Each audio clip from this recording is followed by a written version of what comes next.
প্রতি বছর বাড়িতে গেলে আমি চেষ্টা করি আমাদের বাড়ির বাচ্চাদেরকে নিয়ে একটা পিকনিক করার জন্য। বাচ্চারা পিকনিক খেলতে অনেক বেশি পছন্দ করে। আর আমার বাচ্চারা যেহেতু ঢাকা থাকে, তো ওরা বাড়িতে গেলে পিকনিক খেলবে, কিন্তু আমি বাচ্চাদেরকে একা পিকনিক খেলতে দিই না। আমি নিজেই ওদের সঙ্গে অংশগ্রহণ করি, যাতে কোনো ধরনের সমস্যা না হয়। তো এবার অনেক গরম ছিল, সেই জন্য আর ওদেরকে নিয়ে পিকনিক খেলিনি। তো সারাদিন কারেন্ট ছিল না বাড়িতে, বাইরে ছিলাম গাছের নিচে। তো এখানে দেখলাম যে আশেপাশের বাচ্চারা নিজেরা মিলেই এখানে পিকনিক খেলছিল। দেখে আমার কাছে অনেক বেশি ভালো লেগেছে, ভাবলাম আপনাদের সঙ্গে শেয়ার করি।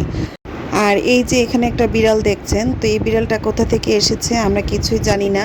আতিকা আরিয়া যতদিন বাড়িতে ছিল ততদিন এই বিড়ালটা নিয়ে অনেক খেলা করেছে, আর এই বিড়ালটা ওদের পোষা হয়ে গিয়েছিল। ওরা অপেক্ষায় ছিল যাতে আমি বলি এটাকে আনার জন্য, কিন্তু আমি তো একদমই আনবো না, কারণ ছোট বেবি আছে। তো এই তো এখানে ওরা সবাই বিড়ালটার সঙ্গে খেলা করছিল। আর আমি একদম অবাক হয়ে গেলাম যে এতটুকু ছোট ছোট বাচ্চারা নিজেরাই কিভাবে কাটা বাটা করে মানে পিকনিকটা করলো, রান্নাবান্না করলো, কোনো হেল্প ছাড়া ওরা নিজেরাই করেছে। তো সেটা দেখে আমার কাছে অনেক বেশি অবাক লেগেছে, সেই জন্য আমি আপনাদের সঙ্গে আর কি শেয়ার করলাম। এখানে বাচ্চারা সবার বাড়ি থেকে, মানে যারা অংশগ্রহণ করেছে পিকনিকে, চাল ডাল পেঁয়াজ তেল যা যা ছিল সব তুলে এনেছে, এনে এই তো পিকনিক করছে। ও কি সুন্দর করে রান্তাছে রে! কি কি পাতিলের ভিতরে কি ভাত রানবো?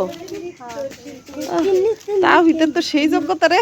এখন আমি যুদ্ধ করব, খড়ি বড়ি বাইট কইরা আস্তে আস্তে দে। ভাত বলো কইছে নাকি?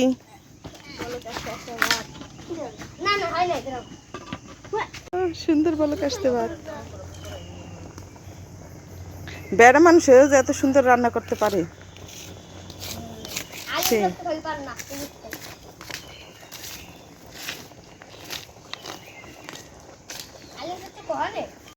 ওরা রান্না করছিল, আর মানে ফুল সময়টা আমি ওদের পাশে থাকিনি, যতটুকু ছিলাম আমি শেয়ার করেছি আপনাদের সঙ্গে। তো এই তো দেখলাম যে কি সুন্দর রান্নাবান্না কমপ্লিট করে ওরা বাচ্চারা মিলে খেতে বসেছে, ভাবলাম যে এখানেও একটু রেকর্ড করে নিই। দেখে কিন্তু অনেক বেশি ভালো লাগছে। যাক, মাশাল্লাহ, শহরের বাচ্চাদের তুলনায় গ্রামের বাচ্চারা অনেক বেশি অ্যাক্টিভ। তো আমরা তো শহরের বাচ্চাদেরকে রান্না বান্না করে একদম মুখে তুলে দেই। আমার বড় বাচ্চারা বলতে গেলে কিছুই পারে না, হয়তো বা একটু নুডলস বা ডিম ভাজতে পারে। আর এখানে দেখলাম যে ছোট বাচ্চারা কি সুন্দর রান্না বান্না করে একদম খাওয়া কমপ্লিট। তো তরকারির কালারটাও কিন্তু অনেক সুন্দর এসেছে। তো আপনাদের কাছে কেমন লেগেছে অবশ্যই কমেন্টস করে জানাবেন। আজ এই পর্যন্তই, আল্লাহ হাফেজ।